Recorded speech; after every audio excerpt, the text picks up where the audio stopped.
Je vais lire quelques points. Toute forme de violence, qu'elle soit verbale ou physique à l'encontre d'un individu ou d'une formation politique est inadmissible et contraire aux principes démocratiques et républicains. Et les CAM doivent veiller au respect des dispositions légales en vue de la neutralité, l'impartialité et l'objectivité du processus électoral. La liberté d'expression et la diversité des opinions doivent être encouragées dans les conditions précises dans la loi. Ça, c'est parmi quelques points qui ont été signés. Est-ce que ça peut marcher au regard du contexte actuel où il y a des discours haineux, il y a des guerres entre les leaders d'opinion, des leaders politiques, il y a des chefs même qui ne s'accordent pas sur certaines sorties? Est-ce que véritablement ces résolutions-ci pourraient amener les uns et les autres à une prise de conscience générale que le Cameroun doit rester un et indivisible?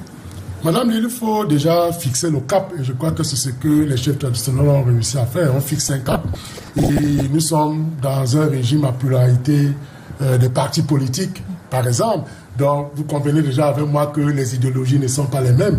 Mais ce que les chefs traditionnels veulent dire, c'est que nous sommes au Cameroun et nous sommes marqués par le principe de l'unité, quelles que soient nos divergences.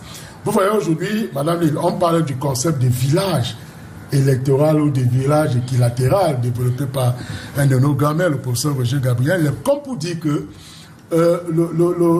on évoque même quelques expressions. Comment dire, merci. Vous voyez, tout ça pour qu'on ait l'idée justement de ce que la chefferie traditionnelle aujourd'hui est même, à mon sens, le lieu plus que jamais, on doit ouvrir les discussions.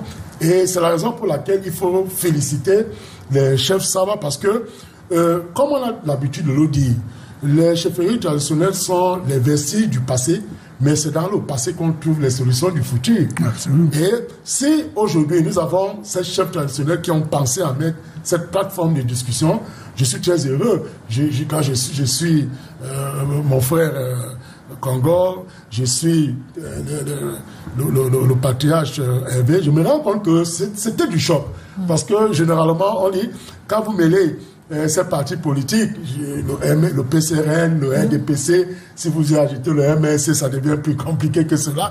Donc, pour ma part, j'estime que c'est local et il faudrait aller en ce sens-là, vers ces égards, pour amener les chefs traditionnels à poursuivre l'idée des dites concertations, comme l'a évoqué Christian John. Parce que, madame, ce qui me gêne généralement, c'est que, et je l'ai indiqué tout à l'heure, peut-être nous sommes passés très rapidement sur la question, les chefs traditionnels sont des hommes politiques, parce qu'ils intègrent la classe politique. On ne peut pas exclure cela dans l'analyse. Mais maintenant, ça devient un peu très complexe et même très compliqué leur fonction, parce qu'il y a deux principes fondamentaux qu'il ne faut pas piétiner. Le principe de la neutralité et le principe de l'impartialité. Vous voyez déjà que Sa Majesté l'a souligné tout à l'heure, si vous lui avez demandé, vous soutenez tel truc, il ne pouvait pas répondre qu'il soutient tel parti. Certains l'ont fait ouvertement, les chefs là-bas. Non, c'est leur opinion. Dans un contexte de pluralisme politique, ils ne vont pas les avouer, mais le chef doit faire preuve de neutralité. C'est la raison, vous savez, il y a certains chefs qui ont perdu cette neutralité. Vous pouvez, dans le cas de l'Ouest, on ne va pas les évoquer ici. Vous savez ce qui est arrivé. Donc, ce sont des fonctions aujourd'hui extrêmement difficiles au regard de l'élasticité du statut des chefs traditionnels. S'il vous plaît. Je voulais faire une parenthèse importante par rapport à ce que